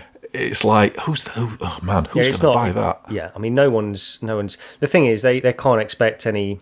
It's like the Mac Pro, isn't it? That kind of. You probably have to pay another $500 for the head strap or something like that for it as well. Yeah. It probably wouldn't even come with a head strap. There was that Mac Pro, I think, where it didn't even come with a stand for the monitor. So and it's like they're having problems selling Macs as well at the moment, aren't they? They've severely cut back the number of M2 chips that they're having produced. Oh right, okay. due to a lack of sales. So yeah.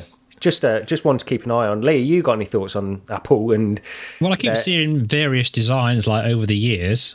It's got like a bit of a strap, hasn't it, that goes around the back of your head.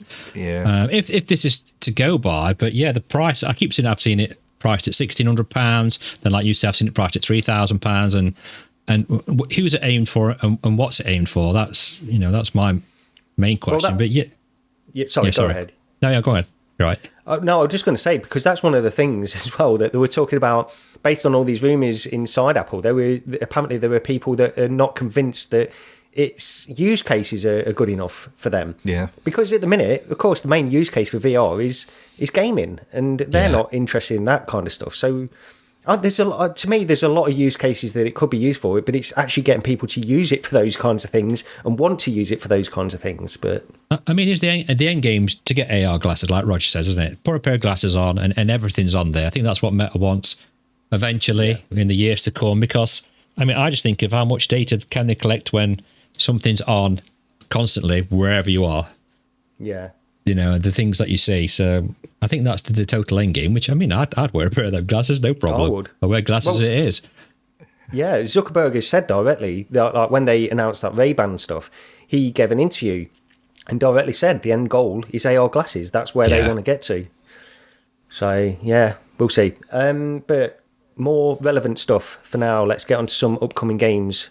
So I've not really looked at this list. I'm out of. I may have added bits to it, so perhaps worth skimming across it. We've crossed out Doomberg. Okay, yep. I'll leave that one. Yeah. Yep. Yeah, PlayStation 2 VR aren't selling. You can buy it from one place. I will say, just quickly on that, so this is the PSVR2 launch sales. To me, I was looking into the numbers for Quest 2, the best-selling VR headset of all time, and the best numbers I can get is that in the first 3 months, it sold about 1 million units, which is around 350,000 per month, if you break it down that way. Much cheaper headset, much lower cost of entry without the PS5 and extra hardware and stuff.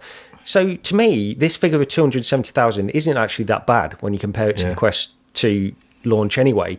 And also, I was just going to mention the retention factor, which to me I think is probably higher on the PSVR 2 than it was on Quest 2. And all of these things, it's not the article itself, like the facts in the article to me that were annoying. It was just that the spin that the writer constantly takes with PSVR is the annoying part. And the same guy who's repeatedly sort of leaked the release date for the Apple stuff.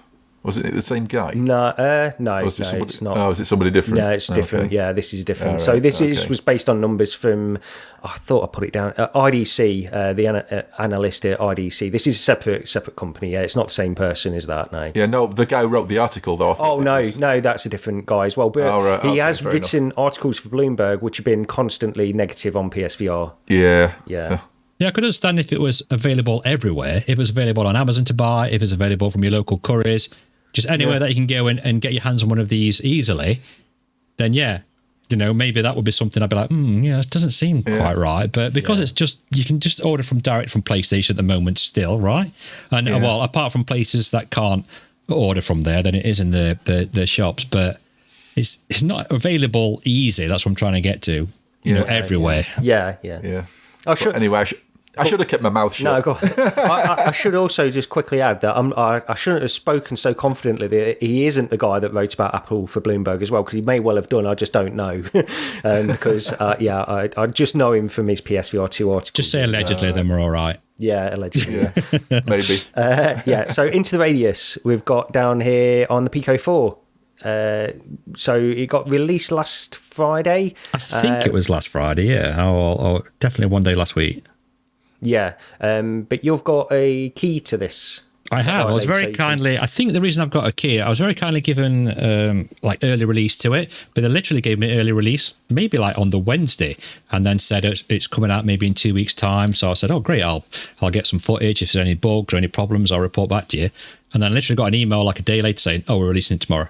So, so your key will disappear basically, because it's just like a testing key. But because of you not really had a chance to test it, we're going to give you a full game key. So thank you very much to the dev for sorting me out for that. And I have had a quick go, and yeah, it seems to be running pretty well. I'm always surprised at Into the Radius.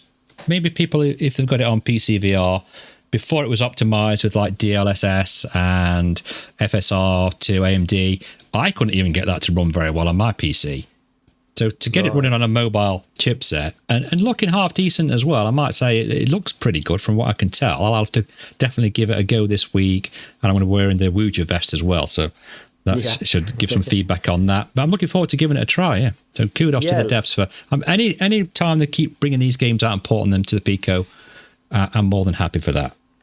Yeah, let us know next time on that, because some people really, really do love Into the Radius. I've not really ever got into it. I think I played it a long time ago, like when it was sort of first came out on PC, but I've not really touched it since. So I'm sure it's a lot better now. But I've been slightly worried about losing hours and hours, because I know it's massively in depth. Yeah, your guns jam up. You have to toothbrush bits off your guns to make it work, and there's quite a lot to it, which I'm looking forward to. I'll say giving it a quick go. I'll try not to spend all week on it. So there was an announcement yesterday for Tennis League VR. It's got a release date now. I think this was shown, might have been at MetaConnect or something like that. But it's coming out on May the 20th. This is a tennis game, really, looks like. I don't know a lot about this, but, I'd be interested. I'd be interested to try this. I like tennis games. Played a lot of table tennis games on Quest, but the thing about a full tennis game, of course, is the size of the courts and stuff like that. But it's got a lot of different modes on this, and there's different stuff that you can do with it. It's not just sort of standard tennis. You can play it like that if you want, but it's got sort of practice levels and things like that. So, any interest in this, Rog? Yeah, I like tennis games as well, although, probably generally with Mario in them or something like that. But, maybe give it a go. Yeah. I'm just looking now at the video on it. It does look quite graphically. It looks quite pretty. Lots of pretty games. Looks like lots of mini games to play as well. I think if they get the physics right, that's a hard thing with tennis, isn't it? Trying to get it, because we're not professional tennis players, so they've got to be. It's a fine line between getting the gameplay right and. I mean, I think in real life, if we were hitting it like we do in VR, it's just fly miles away. I mean, we basically need sort of walkabout mini tennis, don't we? That sort of skill level, as opposed to Golf Plus. Yeah. There was another announcement though just before we started recording that was on Road to VR. This is called Dead Hook, and this looks a lot like Doom 2016. It's coming out on Quest for... is it Quest? Yeah, I think so. May 18th? May 18th, that's it, yeah. So this looks a lot like Doom to me, but it looks... I mean, to be honest, looking at this trailer, it looks really good. It looks like something I'd be interested in. It's a roguelike, so it's not exactly the same as Doom or anything, but it's got that definite inspiration, those aesthetics, and it's also got a swinging mechanic. I'm just watching the trailer now. I missed that part when I originally watched it, but Road to VR said it's sort of a cross between Doom and Spider-Man, it seems. So good combination, I think. Definitely Doom inspired from what I'm watching, for sure. Yes, very the much. environments Very much as well, so. yeah. Yeah. Yeah, so that's coming out May 18th, so keep an eye out for that one. Looks interesting. And then you mentioned this earlier, Lee, the Jedi Knight II. I don't know if we're recording or not when we were talking about this, but anyway. No, I think we were talking about it before we started recording. Yeah. So Jedi Knight II, Jedi Outcast has now got a public VR port, and it's available on SideQuest. You do need to pick up the flat game if you want to play this. So I picked that up last night. I've not had a chance to jump in yet, but Lee, you have. Yeah, I had a go this morning. I mean, you can pick it up from various key sites as well for like £1, or it's not an expensive game to pick up. And all you do is just drag and drop a few files across. I mean, if anyone wants me to make a video on how to get it working, I'll do it, because it's really, honestly, it's not that hard. You install the APK from SideQuest, run it, and then you just copy the files across to a certain folder, and then run the companion app, and it just runs the game. And I've had a quick go this morning. It's got 6 stuff in it. It's got the motion controls. Yeah, I mean, it's been so many years since I've played it, but I really liked what I've played so far. I seem to be dying very easily. So, yeah, it sounds about right for me. I've not picked up a lightsaber yet, but the controls of the weapons, yeah, it's really good. It's an old game, though, isn't it? So they're always tough. Oh, it's got to be. I mean, they just must port really well. I'd like to see things like Unreal Tournament ported, the original one. I think it was all running around playing that in VR. Oh man, yeah. Unreal Tournament. That'd be really cool. Yeah. The old Facing Worlds map. So, Grant, if you're listening, not much to ask, but yeah, if we can get that on the go as well. They just it's just the loading screen as well. You pick your options. You've got lots of comfort options as well that they've added onto it for a flat to VR mod. They really do good stuff on this. So please go support their Patreon. Yeah, Team Beef again. Yeah, so the other thing that's on the list here I've just seen is Dying Light. It's free on the Epic Store. You put this down, didn't you, Lee? Yeah. And it does have, I think it has like some VR support. I'd have to check totally because I didn't have time. But I know Dr. Greg's played this before, so I don't know if VR support is actually built in the game. Or you have to, I've seen people going on about it. Yeah, it's got something built in. But it's just controllers, so you can't use touch controllers with it. But that wouldn't bother me anyway. But it's actually free on the Epic Store, so you could get into a free VR game there. And it's supposed to be one of the best zombie games, another game I've not played, that you can play. So I'd like to, I want to test it out in VR as well and see what it's like. Yeah, and also on the list, so Elite Dangerous. I added this for you, Gary. Yeah. I saw it today when I was messing about on Steam. It's this game. It gets sales quite often, actually. I think. Yeah. But it's so it's currently on sale for 75% off. It's only £5. Just pick it up. Just pick it up for if you like space. I don't even think you need to like anything in particular. For £5, you might as well get this experience. Just sitting in the cockpit is worthwhile, in my opinion.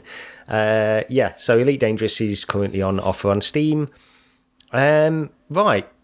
So we asked for some questions, didn't we, last time? We did mention that we were going to start asking people for some questions, and it looks like we got a few here. So just a couple this time, but if you've got any questions for us, then send us an email, RECENTEREDpodcast@gmail.com, or leave a comment, something like that.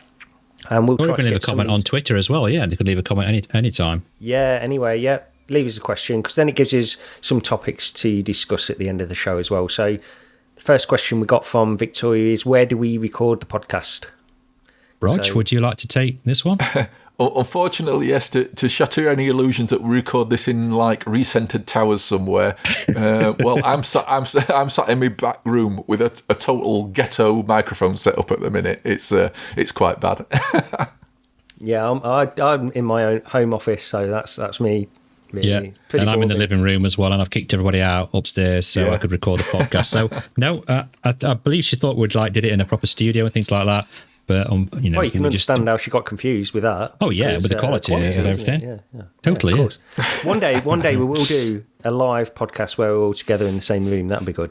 Good. Yeah, fun. that'd be quite cool. Maybe video it as well and get that out. Yeah, well, you just preempted the second question. Yeah, that leads on to the next question.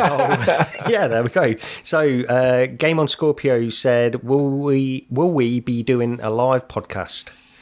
So, we've spoken about this sort of vaguely, haven't we? I think it's just sort of in passing we've spoken about it behind the scenes, but it's always been, it adds a little bit of pressure. And I don't know. Well, mainly I'm more not for really you. Mainly more for you, Gary, to get everything and set on. Because well, for me, really. Rog, it's not really much different. I mean, this is live as such. We haven't got people on YouTube asking us questions, I suppose, at the same time and answering and talking. But I mean, I quite like that idea. It's definitely one, I'd be interested for. Getting some chat in there, that's the main reason why you want to do it. Because to me, what I'm doing here, it's not really any different. Instead of recording, I'll just stream it, and that's basically the same thing because I'm just doing it live here anyway. So it's not really any different for me, I suppose. But if there's enough interest, maybe people let us know in the comments if you'd be interested in a live one. It's just plus we have people from all over the world, don't we, watching on YouTube, and I think that's mainly what people would want to interact with, and some people might miss out because they're in the US and things like that, but we can't help that. yeah We'll just have to we'll keep it in mind. It's not something I'm sort of open to it, really. Sometime we don't have to do it all the time. We can maybe do a one-off live podcast to start with and see how it goes anyway. What do you reckon, Rog? You got any thoughts on it? I was just thinking, what about because we recorded that game of mini golf we had, didn't we? Yeah. But if you're playing it on PC, you could pin a window up in there and have Discord open or like a YouTube chat or something, and just have a sort of casual game of live game of mini golf with the chat open. I don't know. Yeah, that's another idea we could do. Yeah. We'll have a think about it. Yeah. So I didn't mention this at the beginning of the show like I wanted to, but we've got a competition. So Rog has very kindly picked up a couple of keys, and we'll do the usual competition thing, I guess, Lee. Sorry, Lee. We'll do it on Twitter. Something like that. We'll put it out. Tweet on Twitter. Try and saying that quick, and hopefully we'll sort out the proper tweet, and people can reply if they want to be entered in for it. Yeah. So, the keys are Arcanade for Quest 2, and also a key relevant to this podcast as well is Jedi Knight II, Jedi Outcast on Steam. They're the two keys. Check out is on Twitter when this podcast goes live, and you'll be able to enter into that, and we'll announce it in the next episode or on Twitter. How are we doing it, Lee? Yeah. I'm not good at competitions. This is not my forte, competitions. I'm not good at this. I mean, we can do it on Twitter. Should we say like a week maybe after the podcast, and then we'll announce it then, and I'll reach out to them on Twitter. Best to be foreigners on Twitter as well. It's easier for me to contact you. Yeah. So enter into that. And anything else either you guys want to mention before we get out of here? No, nothing I can really think of. Breaches is out, isn't it? Very shortly. People have been looking forward to that. I've not pre-ordered it, but I'll probably end up picking it up just because everybody seems to be raving on about how good the beta was. I've seen some videos on it. So it's the one. Basically, people are calling it Rainbow Six, aren't they? Yeah. So not my kind of thing, but. Yeah, same here really, but I think it's going to be a popular one. Yeah, it will be, yeah. Lee, any closing thoughts? I mean, it was my 5-year anniversary yesterday. Oh, congratulations. Yeah, that's from watching Ready Player One at the cinema. Okay, yeah. So, it's my 5-year anniversary from watching that. It popped up on my timeline, and I went to watch it in 4DX, and it got me thinking, have you guys watched any movies like in 4DX?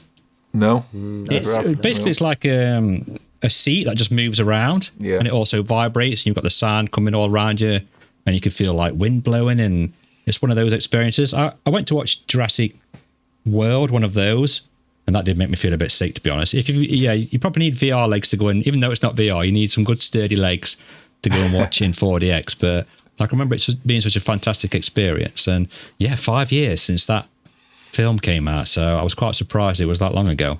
Yeah.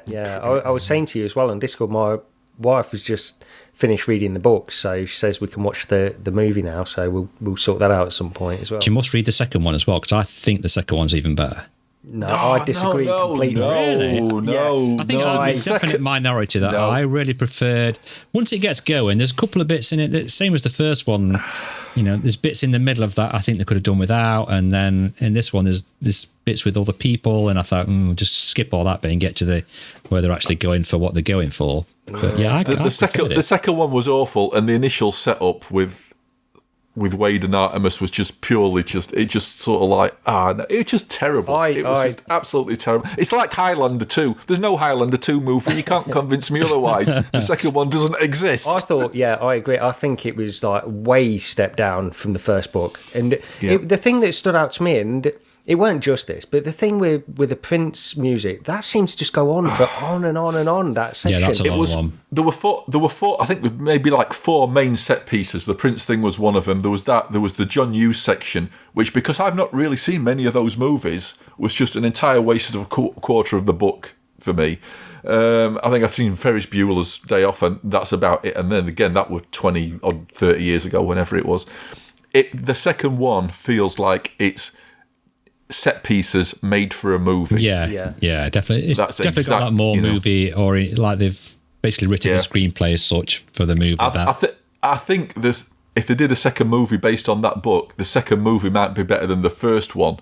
But for me, the first book is still the sort of the best. Yeah, way ahead in my opinion. Yeah, way ahead. Yeah, I loved it. I'd love to see a TV series or something expanded out what actually followed the book as well.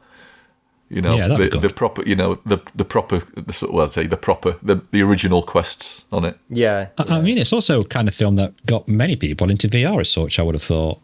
Yeah. I think it definitely had an impact. I remember talking about it on VR Roundtable when it was released, and hoping that this would be sort of the start of it going mainstream a bit more. And I think it got it out there, didn't it? Certainly. So. Yeah. And you can also go into like H's basement and the warehouse that they're in. Yeah. In the game.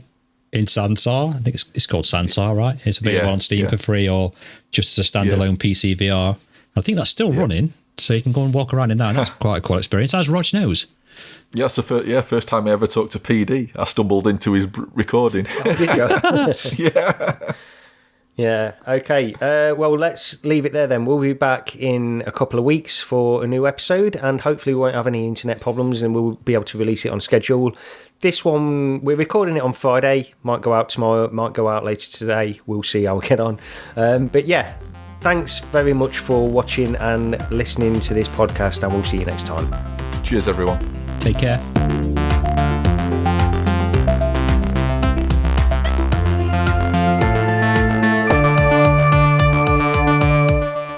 And we're clear. Oh, me back. Me back. I should have set this microphone up different. Right, I need to turn this candle off because it's been doing my head in, and we're like choking to death with the smell of this candle. It's been on for like 5 hours. Oh. Right, there we go. I didn't want to get up in case the microphone messed up. God. Yeah. So I've been sat there with this candle. Ugh, let me open this door. Oh, are you still recording? This is one of them extra bits you can put out at the end. Jesus. Welcome to the old fogies section of the podcast. Yeah. Where we complain about our aches and pains.